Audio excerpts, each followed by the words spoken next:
This is the Night Wolf howling at you, and today we're going to take a look at the Masters of the Universe Chronicles inaugural edition of Scareglow, the evil ghost of Skeletor. I know Chronicles is supposed to be starting out as being the figures based on the movie, and I'm not sure if he's in the movie or not. I'm kind of guessing he is if they did a figure for him right away like this, but who knows for sure. Also, just a note in the bottom corner there, it says it has deluxe articulation, which it just has the same articulation it looks like as Masterverse. So it's sad that they're calling that deluxe now. So on this side, if we kind of do the kitty corner thing here with the box, we get some really badass looking artwork of Scareglow, but we also see Prince Adam and Cringer in the background. And both of these guys look like the old Origins kind of stuff or the Filmation cartoon collection stuff. And I can tell you right now, with the size that Cringer is there, that does not look like it's from the movie. And this other side, again, we have a pretty badass looking version of Scareglow sitting there with just a headshot.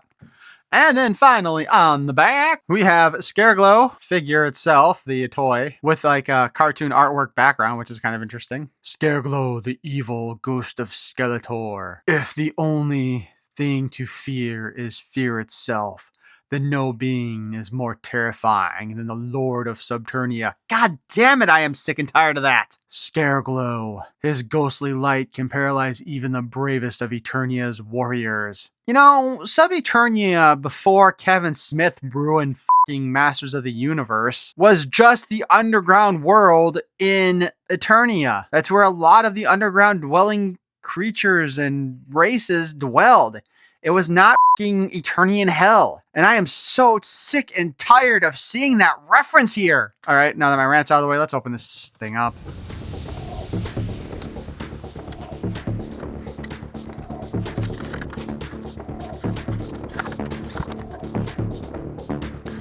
The inside of the box is pretty plain. We do have the little figure list here. Oh, I guess it wasn't quite as plain as I thought now that I look at it. It shows kind of like the same images from the artwork that we saw on the back of the box. We also have the contents list like we do with Masterverse, except for this time, all the contents are actually included on the plastic.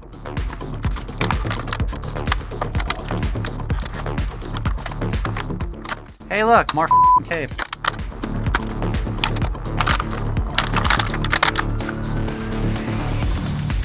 Now, at least the plastic that they use is super cheap so that this guy bursts out really easily. All right, I believe Masterverse. I believe that Chronicles here is a new scale. Oh my god, that is super loose once you get it to move. Is a new scale also. Which, by the way, I would not be opposed. Oh shit, let me move this down. Boy, am I getting all over the place today, aren't I? But no, as I was trying to say, I would not be too opposed to a new scale for these figures if they were done in like the classified or the Marvel Legends scaling, so that you could actually have your Masters of the Universe stuff with your G.I. Joe and or Marvel Legends, you know? But let's take a look at this guy. So from everything we saw, this thing comes off of his head. So you don't have to have this scary little flaming around his head. Which, by the way, the skull effect looks really great here. But looking at this guy right now, it appears as if he does not have any glow-in-the-dark features built into him. Which is sad because, honestly, the design is pretty awesome looking. Like, I know you're all expecting me to go off on this a little bit more, I'm sure. But he does. He looks pretty badass. And like, I like all the different bone parts here and stuff. Like, this is really well done in that regard. This design itself. So let's do a quick check to see if he does glow in the dark. All right. So I wish the camera's flashlight wouldn't go off to do this. But okay, so the only part of him that appears to glow in the dark at all is his head. All right. So right now I am literally covering up the light on the camera in order to get this dark. So as you can see, only his skull glows in the dark. Again, just think about how badass this guy would have looked if all the bones glue in the dark like that. What another waste. Well, now that we got all that cleared up, now let's take a quick look. His poleaxe, I believe is what this is called, right? It's really cool looking. It's got kind of like a dragon head here with a little bit of a serpent body going on there. Looks like, I believe this is supposed to be Eternian lettering there, but I'm not 100% sure. It is really cool looking. I do like this design. Like, they did a good job on this. I just think they did a good job on him too overall. I'm going to hate trying to put this back in place though. He does have extra hands, just kind of like a slightly open grasping hand here. And just a regular holding hand, like that one is. So, you can swap those out if you want. Let's talk about his articulation. I'm not going to put this back on yet. We'll try that after the articulation is done. The head circles around like most heads.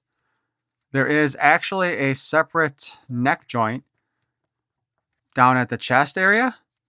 So this actually would function more like G.I. Joe. Oh my god. Hold on. The head can pop off. Let's get that off there. Because it looks like, in this case, his head is in the wrong direction. Ugh.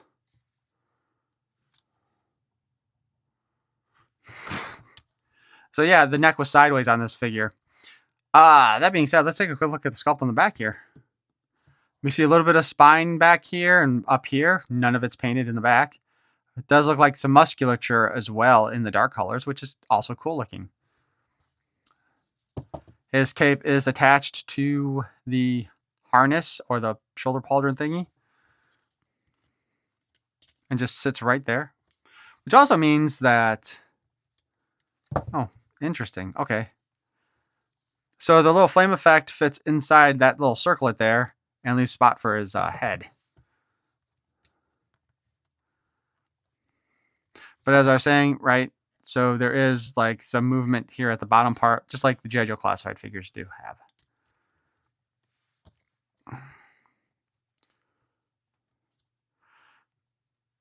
It is a little sad, though, that his jaw is not articulated. Once you've got the flame effect on, though, you've limited your articulation quite a bit.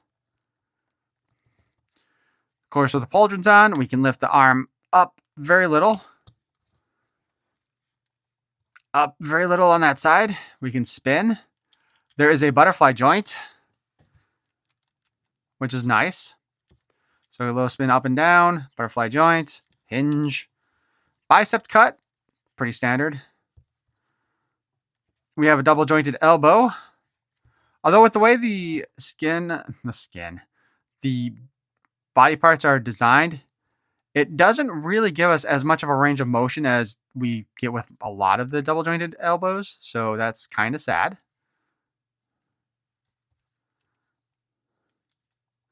Again, the bone detailing looks really good. We do get a spin at the wrist and some in and out articulation. Something I want to note. Where most of our figures from Origins and Masterverse have had the joint in the fist, this one has the joint in the wrist instead of the hand. Oh, and it is a pain in the ass. So actually, now that I think about it, I bet you could spin that joint. I can't believe I'm doing this again. You can actually spin that joint so you could have both in and out or up and down articulation if you so well wanted it. So I'm just going to clear that up right now. See, now we got in and out. Now we turn it and we get up and down.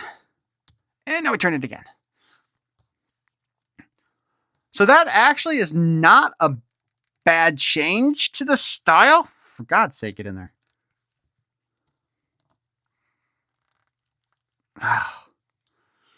Aside from the fact that it's such a pain in the ass to try to move that stuff. The diaper appears to be glued on. There is a boob cut here. And it actually moves pretty well. Again, we see the spine in the back. It's kind of funny because like you got the neck spine parts, which are covered by that. You got the spinal parts there, which you don't see in the back. So It is kind of a little weird looking, but still not bad. There is a waist still. Waist still. Yeah, of course there's a waist on the figure. There is a spin there at the waist, though. The skirt piece does appear to be part of or glued to the crotch piece, the diaper, as I like to call it. So you're not going to be able to take it off.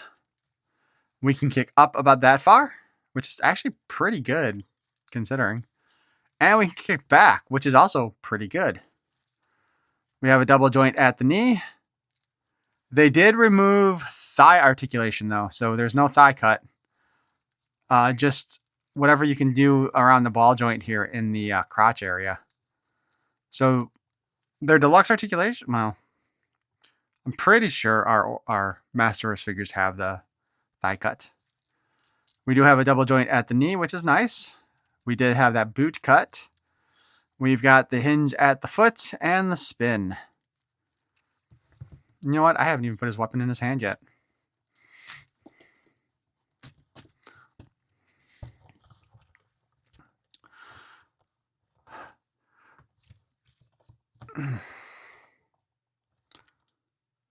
So while I do have both of the releases of Scareglow from Masterverse, I have not opened them up and I'm not entirely sure where they are currently at. I can't really do a comparison between the different versions of Scareglow. So instead, I have Skeletor from Masterverse. And honestly, he looks like they're the same height, basically, is what it looks like. So from everybody's worry about this being a different scale, it looks like it's the same scale, but they're using different bodies or redesigned to the body. And I'm going to just take a wild guess because Scareglow here does look like he's a little bit thinner. And I don't know if that's just because it's Scareglow and he's supposed to be more skeleton than, you know, flesh. If that's the reason why or not, I don't know. But they do seem to be about the same height. So I guess we are still at Masterverse scale. So these guys should fit in, generally speaking, with your Masterverse. But when I was mentioning before about the articulation, right? The double jointed... Oh, man. Did I just pick a figure where the elbow's still... Yep, I did.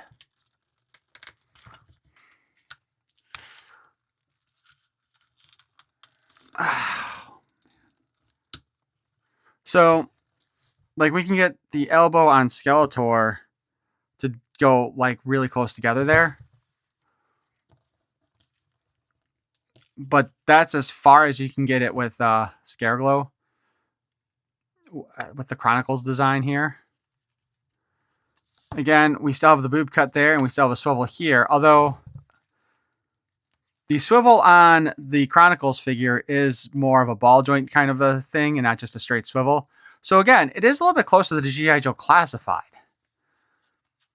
And the other articulation was the same except for, again, we have thigh cuts on Masterverse. We did not have a thigh cut on him. But it's possible with the Chronicles figures that might be a one-off with him because of his unique sculpt. They may not have wanted to put a thigh cut in there. We won't know for sure until some of the other figures come out.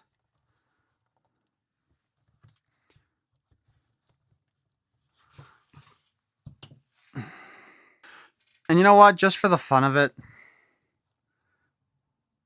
I just want to bring Sergeant Slaughter out and compare him to the Chronicles figure. You know, aside from the fact that Sarge here is one of the largest figures in G.I. Joe Classified, or one of the taller ones, they almost look like they scale properly, you know what I mean? So that's why I was saying, I would not have been too upset if they'd actually scaled the Chronicles figures to be like the same size, you know, the 1/12 scale like G.I. Joe is. Because then it would be so much easier to have your G.I. Joe figures and your Masters of the Universe figures together in displays. Which that's always been something I wanted as a kid, was to have all my action figures roughly the same size so they could, you know, all fit in together. So as I was saying, this design for Scareglow is awesome. I love this design. He is absolutely terrifying. Like, they did an excellent job with that aspect of this figure. However, it's too bad that somebody was like, well, we got it, but let's save money on the deco by not making him all glow in the dark this time. Because I'm just stupid executive and I want to try to save money. Because again, as I was saying, can you imagine what this would have looked like if all of the bone parts had actually glown in the dark like the skull, that would have been badass looking, man. Just absolutely badass. But we don't get that. We just get the glowing head, which is kind of pointless at that point. You know what I mean? That was really terrible phrasing too. So that being said, I think he's definitely going to be a worthwhile purchase, honestly. And they had a bunch of him at Walmart. He is in stock there. And I believe this was another CancelCon exclusive to order from. So he's not going to be that hard to get. Hopefully some of the other CancelCon exclusives will end up in Walmart sooner rather than later, like Duke and the Night Reaper Dire version. But that's a whole nother story. But I'm kind of curious as to what you guys